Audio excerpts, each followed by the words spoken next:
दूसरा शमूएल अध्याय 17। अहीतोपेल की सलाह।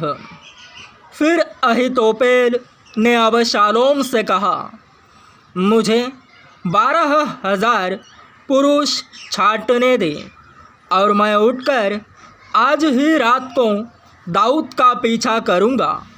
जब वह थका मांदा और निर्बल होगा तब मैं उसे पकड़ूँगा और डराऊँगा, और जितने लोग उसके साथ हैं सब भागेंगे। मैं राजा ही को मारूँगा और मैं सब लोगों को तेरे पास लौटा लाऊँगा। जिस मनुष्य का तू खोजी है उसके मिलने से समस्त प्रजा का मिलना हो जाएगा और समस्त प्रजा कुशल क्षेम से रहेगी। यह बात अबशालोम और सब इज़राइली पुरनियों को उचित मालूम पड़ी। हुशै की सलाह। फिर अबशालोम ने कहा, एरे की हुशै को भी बुला ला और जो वह कहेगा हम उसे भी सुने। जब हुशै अबशालोम के पास आया तब अबशालोम ने उससे कहा, अहीतोपेल ने तो इस प्रकार की बात कही है, क्या हम उसकी बात माने कि नहीं? यदि नहीं तो तू कह दे। हुशै ने अबशालोम से कहा, जो सम्मति अहीतोपेल ने इस बार दी वह अच्छी नहीं। फिर हुशै ने कहा, तो तू अपने पिता और उसके जनों को जानता है कि वे शूरवीर हैं और बच्चा छीनी हुई रिछनी के समान क्रोधित होंगे। तेरा पिता योद्धा है और अन्य लोगों के साथ रात नहीं बिताता। इस समय वह किसी गड्ढे या किसी दूसरे स्थान में छिपा होगा। जब इनमें से पहले ही आक्रमण में कोई मारे जाए तब इसके सब सुनने वाले कहने लगेंगे, अबशालोम के पक्ष वाले हार गए। तब वीर का हृदय जो सिंह का सा होता है उसका भी साहस टूट जाएगा। समस्त इज़राइल जानता है कि तेरा पिता वीर है और उसके संगी बड़े योद्धा है। इसलिए मेरी सम्मति यह है कि दान से लेकर बेरशेबा तक रहने वाले समस्त इज़राइली तेरे पास समुद्र तीर की बालू के किनकों के समान इकट्ठे किए जाए और तू आप ही युद्ध को जाए। इस प्रकार जब हम उसको किसी न किसी स्थान में जहाँ वह मिले जा पकड़ेंगे, तब जैसे ओस भूमि पर गिरती है वैसे ही हम उस पर टूट पड़ेंगे। तब न तो वह बचेगा और न उसके संगियों में से कोई बचेगा। यदि वह किसी नगर में घुसा हो तो सब इज़राइली उस नगर के पास रस्सियाँ ले आएंगे और हम उसे नाले में खींचेंगे, यहाँ तक कि उसका एक छोटा सा पत्थर भी न रह जाएगा। तब अबशालोम और सब इज़राइली पुरुषों ने कहा, एरे की हुशै की सम्मति अहीतोपेल की सम्मति से उत्तम है।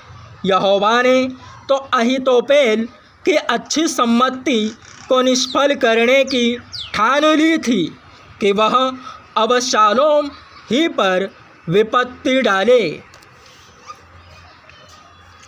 दाऊद को संदेश और उसका बच निकलना। तब हुशै ने सादोक और एब्यातार याजकों से कहा, अहीतोपेल ने तो अबशालोम और इज़राइली पुरनियों को इस प्रकार की सम्मति दी और मैंने इस प्रकार की सम्मति दी है, इसलिए अब फुर्ती कर दाऊद के पास कहला भेजो, आज रात जंगली घाट के पास न ठहरना, अवश्य पार ही हो जाना। ऐसा न हो कि राजा और जितने लोग उसके संग हों सब नष्ट हो जाए। योनातान और अहीमास एनरोगेल के पास ठहरे रहे और एक दासी जाकर उन्हें संदेशा दे आती थी और वे जाकर राजा दाऊद को संदेश देते थे, क्योंकि वे किसी के देखते नगर में नहीं जा सकते थे। एक लड़के ने उन्हें देखकर अबशालोम को बताया, परंतु वे दोनों फुर्ती से चले गए और एक बहरीम वासी मनुष्य के घर पहुंचकर जिसके आंगन में कुआं उसमें उतर गए। तब उसकी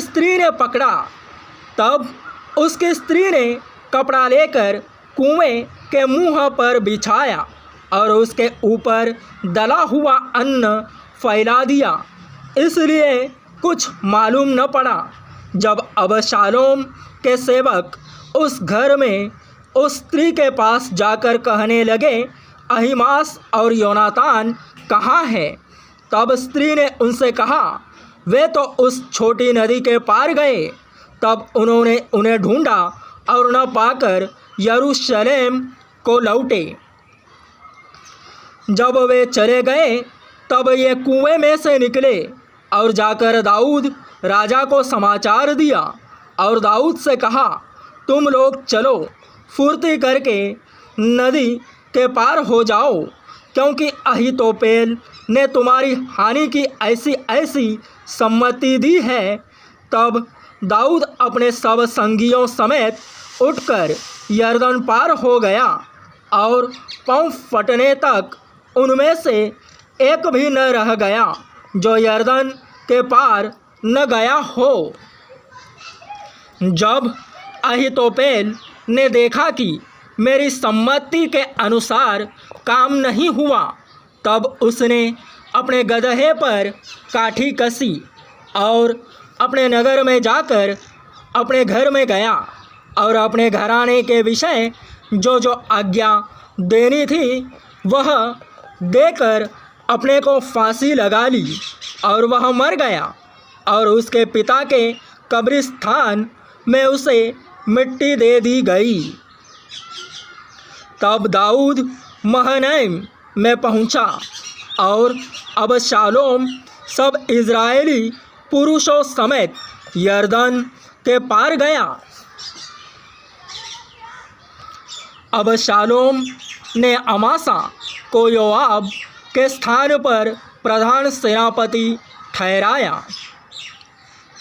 यह अमासा एक इज़राइली पुरुष का पुत्र था जिसका नाम इत्रो था और वह योआब की माता सरूयाह की बहन अबीगल नामक नहाश की बेटी के संग सोया था। और इज़राइलियों ने और अबशालोम ने गिलाद देश में छावनी डाली।